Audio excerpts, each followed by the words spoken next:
film breakdown, video analysis. We're taking a look at the three quarterbacks who have played and practiced significantly: Flacco, Gabriel, and Sanders. And Lance, some things that they're working on and how to fix them. Let's start.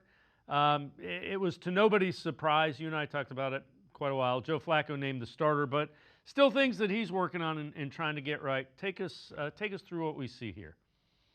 Well, this is going to be interesting. So what you're going to get today is you're going to get a lot of misses, right? So you're going to get a miss here on a speed out. So got to really work the timing with these young guys, regardless of who it is.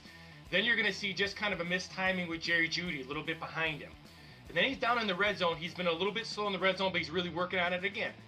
A miss. And you're going to see a lot of these. And there was a lot of things going on during practice that, obviously the Browns defense did a good job of making him move when he's a lot less accurate when he's moving. You're going to see a miss in Njoku, really nice play by Edmonds when the defense dominated there on that day 10. You're going to see just an overthrow here, just a miss.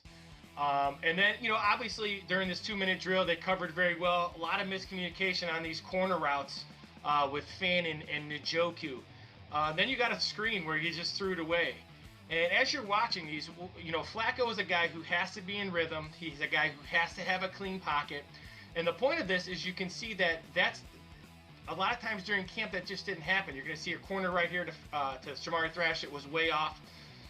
So the kind of the narrative of all these things you're going to see today with all these guys is they had lots of misses during camp, but they also did a really nice job of improving day to day. Gabriel is one exception. He struggled with his accuracy later in camp, but these are throws throughout camp, and I film everything during camp. I try to film every single rep, and with the good, you're going to get some bad. And the point is I'm trying to make to people is that all these guys, including Flacco, who has been the most consistent, they've had lots of growing pains. They've had lots of misses. They've had lots of timing issues, and that will only improve with time. But Flacco, again, you can see some of the misses from Flacco and what he needed to improve on. He's got to have a clean pocket from that offensive line Saturday afternoon. And we found out today that Flacco and the starters will play. So you would assume if it's Flacco, it's probably first. I would hope. Boy, I hope it's the first team offensive line behind him. They were saying 20, 25 plays. What do you want to see from Flacco in that preseason game? Well, obviously everybody talks operation. I'm way past operation with an 18-year vet. For me, you want to see what their identity is. Are they going to run the ball on first down? Are they going to run the ball on second down?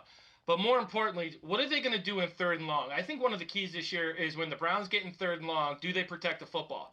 And one of my, obviously at all levels of football, but if you're relying on your defense, then you need to protect on third down, because if you get third and long, that's when all the defenses do their exotic looks, their exotic coverages.